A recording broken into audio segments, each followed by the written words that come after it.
Well, let's see. The LA Film Critics Association Awards have sounded off, and we have Spotlight taking two awards.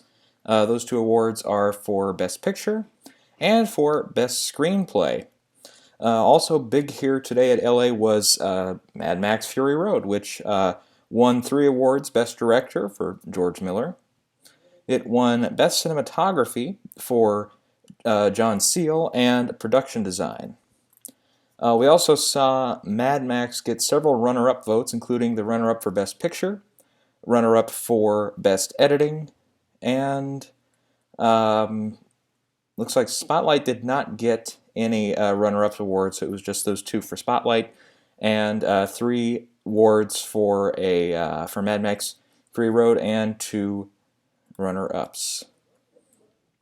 Let's see. Looking at the acting races here, Michael Fassbender won for Best Actor for Steve Jobs. Charlotte Rampling, 45 Years, won Best Actress. Supporting Actor went to a surprise vote here for Michael Shannon, 99 Homes. And Supporting Actress went to Alicia Vikander for Ex Machina. Yes. And looking at the technical awards, the only other awards here besides the ones that Mad Max won were Best Editing and Best Musical Score. Editing went to The Big Short editor Hank Corwin, and musical score went to Carter Burtwell for his work, I believe it's a he, his work on Anomalisa and Carol. The runner-ups, like I said earlier, for editing was Mad Max, and the runner-up for musical score was The Hateful Eight and Ennio Morricone. And the two other awards here, technically speaking, we had for cinematography the runner-up Carol, and production design runner-up was also Carol. Looking at the runner-ups in the acting races, we had Giza Rohrig for Son of Saul for the runner-up for Best Actor. Saoirse Ronan for Brooklyn was the Best Actress runner-up. In the supporting races, Kristen Stewart, runner-up for Clouds of Silmaria, and Mark Rylance for Bridge of Spies, the runner-up for Supporting Actor. Screenplay runner-up was Anomalisa, screenplay by Charlie Kaufman. And looking at the other awards here, Best Foreign Language Film went to Son of Saul, which I'm sure we'll get to in a minute here. Runner-up was The Tribe. Animated feature was Anomalisa, runner-up Inside Out. And Best Documentary or Non-Fiction Film winner was Amy, the Amy Winehouse documentary, and the runner-up was The Look of Silence. All right, well, let's comment on things so far. Well, first of all, I almost had to eat my words today because, as I kind of mentioned in another video, the National Board of Review, how they were really, really, well, I won't say really, really, they're fairly unreliable when it comes to predicting Oscars. So Mad Max winning 3 here today and being the runner-up in 2 other categories definitely means that LA was on board with Mad Max. And then it also means that there's support here for, even though it didn't win anything besides the music award, Carol also from our New York Film Critics Circle winner got a couple of mentions as well. And yep, and as I said, yeah, Spotlight finally takes its first big real regional award here with LA. I should mention, too, that today Spotlight also won for Best Film at the Boston Film Critics Society and the New York Online Film Critics Society Awards. So that definitely helps it out there. Let's see, what else stands out to me here? The Steve Jobs vote for Michael Fassbender was, I think, definitely helps him out here. For the last week or so, once The Revenant started screening, everybody's talking about how Steve Jobs is really falling down in the race, and how Fassbender also is really falling down in Best Actor. And some people have him ranked second or third, actually, when he was the presumed winner just a month ago. Charlotte Rampling for 45 Years doesn't surprise me too much. I had her winning New York Film Critics Circle Awards. I had a feeling she would pop up somewhere, whether it be here, maybe a few other awards here or there coming up. And she could, I think she could potentially get into the Golden Globes race, maybe coming up later on this week. SAG, on the other hand, I'm thinking is going to be a little bit harder for her, but I would say definitely don't count her out yet. Michael Shannon for 99 Homes. I actually had the winner here being Paul Dano for Love and Mercy, because I've been hearing from a lot of critics, and a few of them actually in LA, that they said, oh, it's a total shame that he's not getting any recognition. And so I kind of had him as a wild card in there to win for supporting actor in favor of, say, Michael Keaton, Tom Hardy, even here Mark Rylance for Spies. So I think the Michael Shannon vote was kind of their, maybe alongside here Alicia Vikander for Ex Machina, more or less. They're kind of out there vote, you know. So yeah, I'm definitely thinking here with this. This, I don't know. I haven't had Shannon in the race at all. I don't think I've even mentioned him before this for 99 Homes. I didn't see the film. It got really great reviews. It's got a friendly cast in there, Oscar friendly cast, I should say. Shannon was nominated a few years ago for Revolutionary Road. Laura Dern is in there, of course, nominated last year, and Andrew Garfield, who was very much snubbed for his work in The Social Network a few years back. So I think, yeah, this is kind of more or less their out there vote. And I think 99 Homes is set in LA, though. So that might, and sometimes the LA setting helps. Like last year here, Nightcrawler had a few runner-up votes here. For example, it was the runner-up for supporting actress for Rene Russo. I believe the screenplay, nope, not the screenplay. I was going to say screenplay was the runner-up, but I guess not. And yeah, so Nightcrawler, yeah, set in LA, definitely, I think, helped it out there. And I think the same might be true for 99 Homes. I'll have to double check. Like I said, I haven't seen it, so I think it's set in LA, but don't quote me on that. Yeah, Alicia Vikander's vote here for Ex Machina, not for The Danish Girl, which, yeah, we'll get to that in a minute here, but yeah, I think Ex Machina is still in my, I believe it's still in my top 5 list for the best films of the year so far. Having not seen a few films here mentioned, like Carol, haven't seen The Danish Girl, haven't seen Big Short yet, Hateful Eight, Star Wars, The Revenant, Joy, to name a few. So yeah, I think this vote, though, it's kind of interesting. Like I said, I haven't seen The Danish Girl, so I don't have any idea if her performance is better there than it is in Ex Machina, but I would put Vikander actually for Ex Machina in the lead category for me personally. I definitely think, even though she's not in about the first 10 minutes or so, she's you can always feel her presence even when she's not on screen. It's kind of how the story goes is a back and forth between her and then the two Star Wars co-stars in there with Domhnall Gleeson and I was going to say Adam Driver. That's not it. Still can't remember that goddamn son of a bitch's name. I know, he's a great actor, but I can't think of it now. The kid, oh my gosh. Yep, okay, forget it. I've spent too much time on this. It's going to come to me halfway through the video, so. Anyways, but yeah, I would put her in the lead category for Ex Machina. And here, I think seeing the runner-up Kristen Stewart Award here definitely means, like I was saying in the other the New York Film Critics Circle Awards video, maybe we shouldn't count her out yet, because this supporting actress category is really going to be a toss-up here for depending on how the voting goes especially when we're talking Oscars here, because Alicia Vikander and Rooney Mara are in the same boat here. Coming up this week at Globes, they're both going to be campaigning in the lead actress category at the Globes, for drama, I should say. And I have both of them getting in, Vikander and Mara, on top of Brooklyn, Saoirse Ronan, and also Cate Blanchett for Carol and Brie Larson for Room.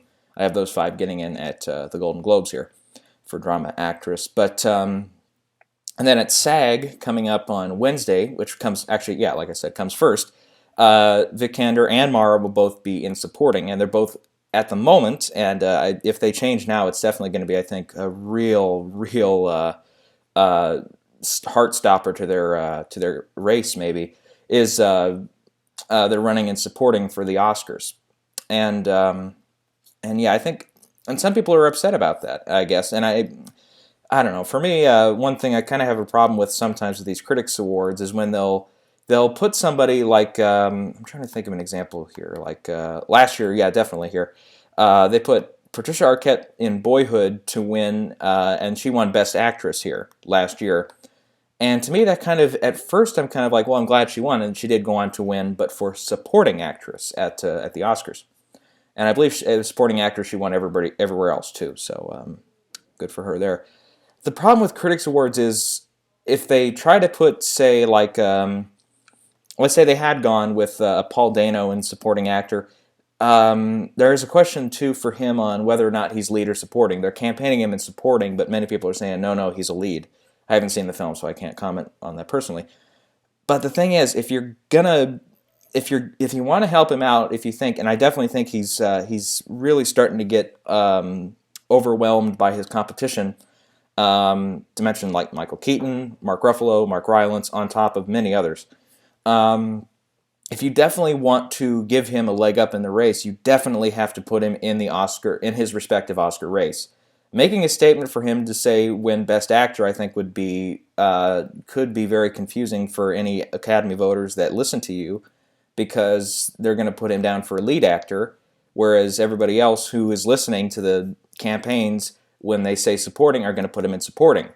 And if you have a mix like that, he's not going to get nominated for either one. So there'll be other people that step in and take his spot if he had one. So, and that could happen to both Vikander and Mara this year. And yeah, like I said, it's definitely going to be up to how the Academy goes. And hopefully the Academy is smart enough to listen to the campaigns directly from the studio or the actress themselves. Because they know, oh yeah, if for example, Rooney Mara especially, she knows if she gets into that supporting actress race, she is the winner already. Because evidently her performance, and like I said, I haven't seen it, her performance has gotten nothing but rave reviews. The competition is very, very lackluster. And on top of that, Carol is getting a bigger push now than it has recently to get one of those Best Picture slots. And I'll at the end of the video here, I'll also mention some recent changes I made to my Oscar predictions. So we'll get to that in a minute too. But definitely, I think it behooves both the critics groups and the actors and everybody else, really, well, mainly critics groups, I should say. But if you're going to go on a limb for somebody, you have to award them in their respective category. For example, like I said, if Paul Dano had won Best Actor here, it would have gotten him nowhere, because people would have said, oh, I thought he was supporting, but they're putting him in lead, so no matter which way they'll go with him in the final voting, if he gets that far, really won't help him out, because you'll have a split ballot like that, and yeah, he'll get a hunk of shit for a nomination, nothing. So you have to, so yeah, I say that to mostly, so like Michael Keaton winning Best Actor in New York earlier last week, I kind of want to say the same thing. Shame on you for New York Film Critics Circle Awards. You've got to put him in supporting if you're gonna. But then again, but I say that to a lesser degree because Keaton is pretty much a lock to be nominated in supporting actor. But yeah, so I'm just like I'm not putting him off directly here, but I'm saying if you're gonna do that, got to put them in their respective category. Anyway, so back to the point here. Kristen Stewart, definitely, if she would have won this, she would have definitely been. I would have maybe considered her for supporting actress, but then the question too will be, okay, what happens to Vikander? What happens to Mara? Let's see here. What else do I want to say? Yeah, for Best Actor here for Michael Fassbender, I think this definitely will. If he has been really falling recently, this might help a little bit get him back into the race. And Giza Rohrig for Son of Saul. This reminds me a couple of years ago. What year was that? I believe it was 2012 when Emmanuel Riva and Jennifer Lawrence tied for Best Actress, and then Amour won Best Picture here. Sometimes LA goes for the foreign language films. Let's see here.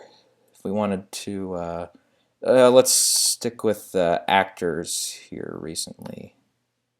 We'll see if anybody fairly recently has won this. Who's a foreign actor? Who in a foreign film, I should say.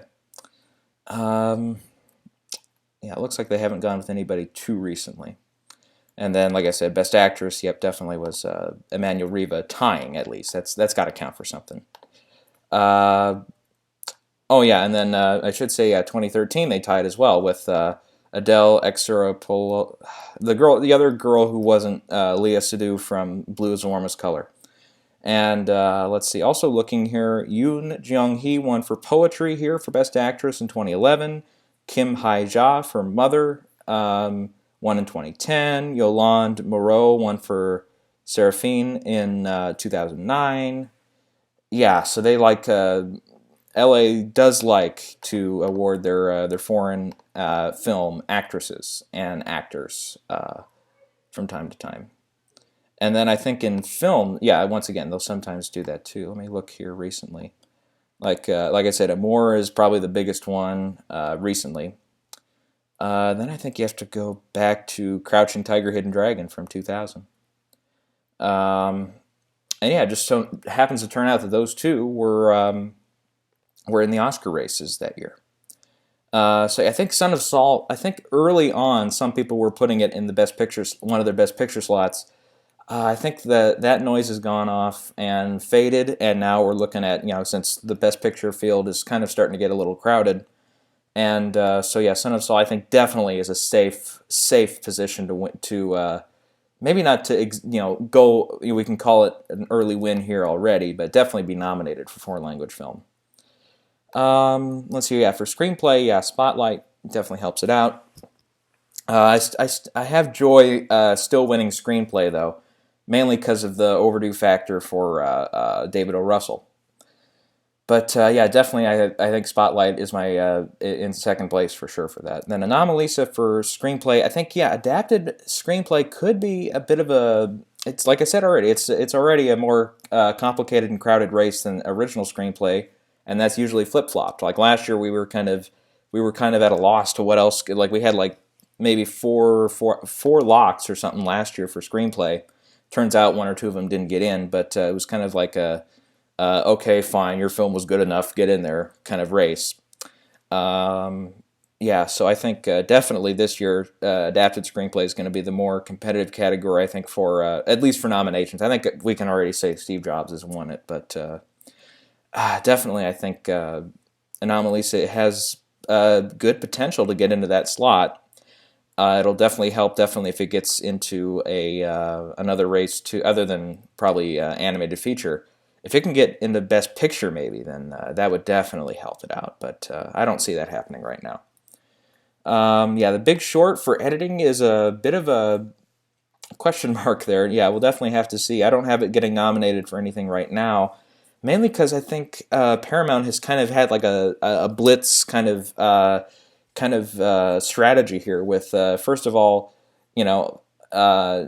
a little over a month. It was like mid-October or so when they announced its release date, which is, well, I guess American Sniper kind of had a similar thing last year, so it could work, but it's going to have to really be a strong contender here. Another when DGA, PGA comes around the same way American Sniper got into those races there, I think The Big Short will have to do something similar.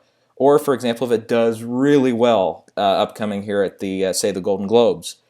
If it gets one of the Screen Actors Guild Best Ensemble Awards, which I'm maybe starting to consider here, because it has, I think it beat out Spotlight actually for either Boston or New York for the best on. They have sometimes these award shows have a Best Ensemble Award, and I believe Big Short won out over Spotlight in one of those two, maybe both, but I can't remember off the top of my head.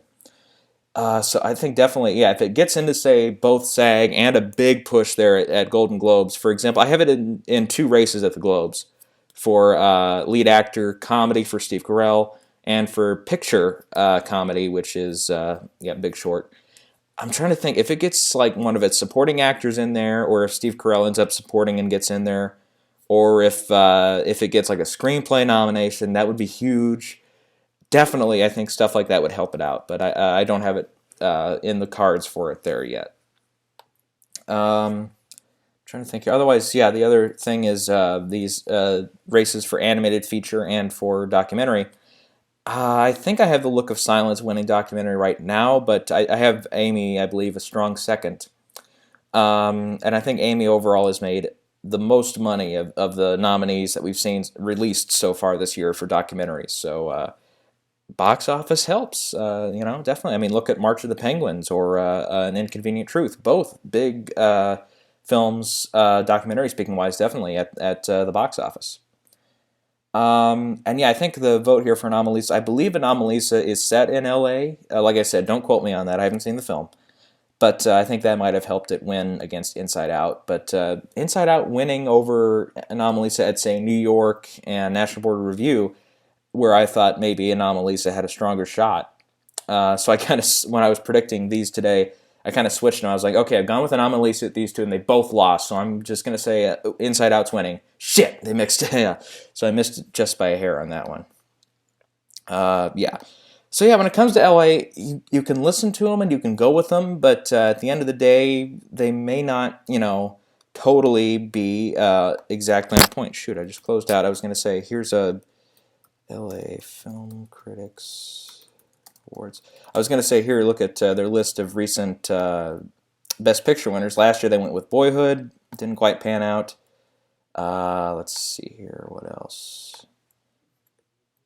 Let's see. They split Her and Gravity for 2013. Neither of them won. Moore won in 2012. Didn't win the Oscar. 2011. Descendants didn't win. Social Network didn't win. The last winner here was The Hurt Locker in 2009, which... Okay, I was going to say the same thing with New York, but no, they went with The Artist in 2011. So, and then you have to go back to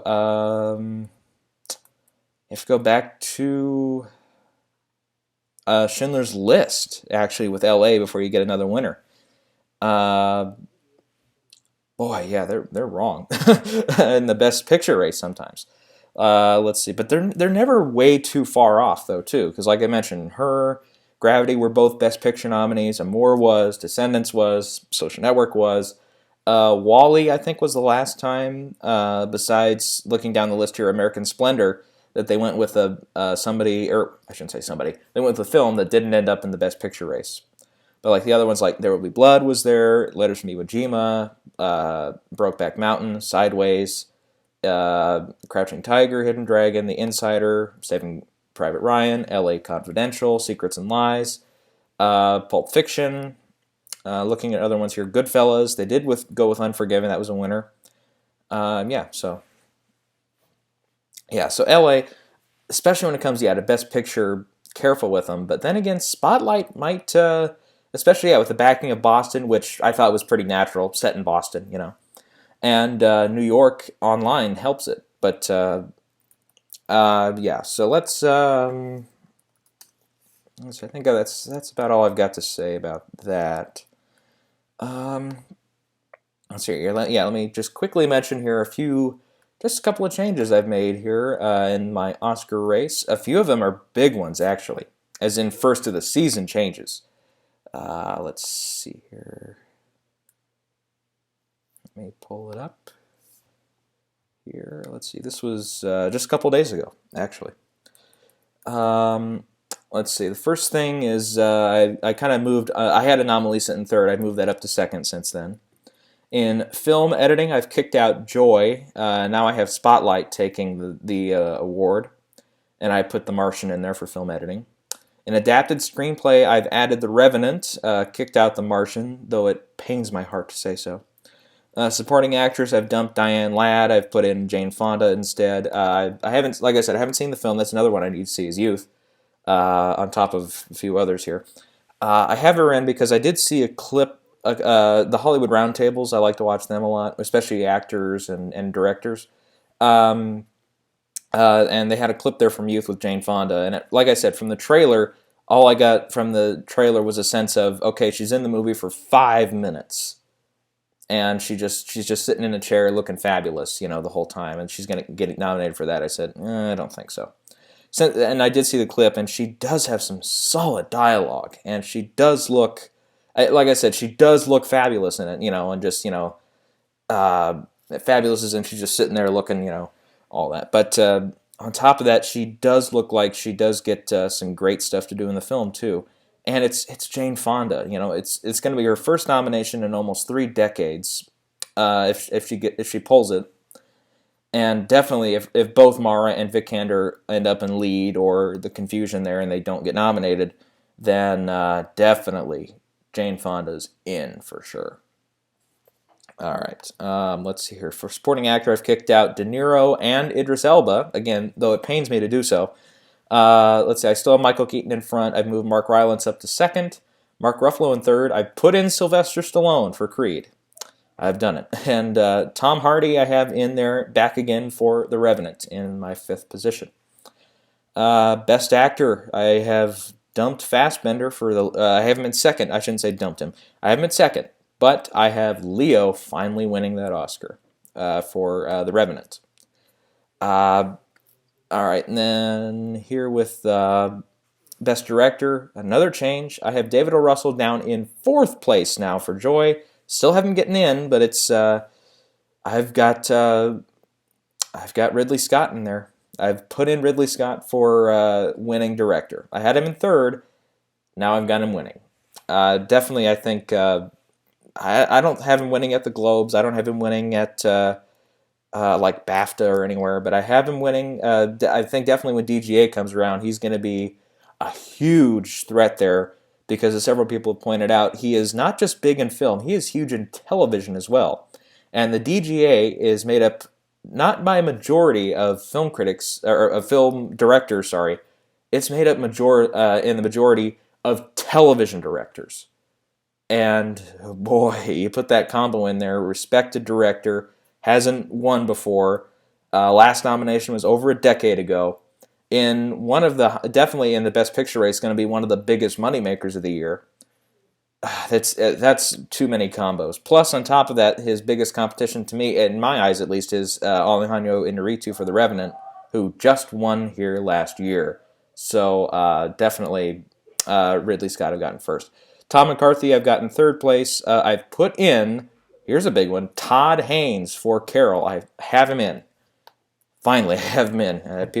Some people have been yelling at me all year for that one, but oh well. All right, and now since then I've got changing to Best Picture. I've put Carol in. I have it in the sixth position right now. Let's see. I have. Oh,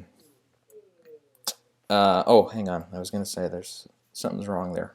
I have. I changed it again here, so I'll give you the most recent one for Best Picture here. Let's see here. This was yesterday. I kind of switched things around again. So I have Carol, in sixth place. I have Bridge of Spies in seventh. All right, here, let me just start from the bottom here. This is getting confusing. I have Inside Out at number 10, Hateful Eight at number 9, Room in 8th, Bridge of Spies in 7th, Carol in 6th. 5th place, I have Joy. There's a big clue for you. I had it winning before. 4th place, Brooklyn. 3rd place, The Martian. 2nd place, Spotlight. I have The Revenant winning Best Picture. Yeah, this is, it kind of took some balls for me to do this, actually. I kind of think the Leo thing will help him out. Best cinematography, I think, is going to be The Revenant, despite Mad Max winning cinematography at a few different awards here. I'm not ready to say Spotlight yet, mainly because, and another thing too here, Spotlight is going to have the same problem I think that Joy will have, except Joy I think even has a bigger problem now since it's like Robert De Niro, Diane Ladd, I think are way off in the conversation for their supporting races. I think Joy would only get like maybe 3 or 4 nominations now for picture, director, actress, screenplay. I think those are the only 4 races I have it in for right now. Like I said, I dumped it for film editing, so I don't know where else it can be nominated. And then Spotlight, I think definitely picture, director, screenplay, the 2 supporting actors in there. And then potentially, if supporting actress goes south for both Mara and for Vikander, then maybe Rachel McAdams could slip in there. So that's and then film editing. So that's tops 7, which is actually the same number that Argo had. So I think definitely a nomination like a Rachel McAdams, or if it gets in there for, say, original score, or for like a cinematography or something. If we start getting those technical nominations in there for Spotlight, then I'll definitely reconsider and probably move it to the top spot. But The Revenant, I just have it, boy, it's probably going to have, alongside maybe Carol, if it can push through in a few races, I think it's going to be the film with the most nominations on Oscar morning. It'll have picture, it'll have director, actor, supporting actor. I have it now in for screenplay. That's 5. And then it'll be cinematography. I have it in for, what else here? That's 7 so far. I think is that all? Let me double check here before I have it in there for film editing. I have it in for the 2 sound categories. That's 10 nominations. Plus, visual effects, production design, and makeup are not out of the question. So that could be up to 13 nominations, for Christ's sakes, which is the most I think we've had for a film to be nominated in here for the last few years. I think you have to go back to Lincoln, which had 12 or 13 in 2012. Yeah, so I think that's why I have it out front. But and then I think, yeah, definitely Iñárritu could be the director to win 2 times in a row. The first time that's happened since the 40s. It could definitely pull a threat in those technical categories outside of, like, it might pull off those sound categories if Mad Max doesn't push through, or being a Best Picture nominee in visual effects would definitely help it. Yeah. All right, and then maybe editing, it could get in there too. Anyway, so that's what I've got for LA critics and for some recent Oscar prediction changes. Let's see. I think the last couple last comments here definitely is I won't be seeing any new films for a while. Probably not for the next weekish. Yeah, we'll have to. I'm dying to see Room and Carol in those. Hopefully they'll be expanding. Definitely Room, I hope, expands, because I'm thinking if it doesn't, it's only in 175 theaters right now. If it doesn't expand to like 200-300 in the next week or two, it's really, I think I might kick it out for Best Picture and put in something else if like The Big Short comes on strong, or Youth, or I don't know, I'm just naming stuff now. Or maybe Mad Max I could put in there instead. So yeah. Same with Carol. I'm really dying to see it. And I don't think if it doesn't expand huge in the next week or two, it could expand on Christmas Day, and I think it would still be nominated. But yeah, I'm dying to see it. So yeah, I think the next thing is Screen Actors Guild on Wednesday. Hopefully I'll have a live video while they announce nominations. Hopefully. We'll see how that works. So until next time.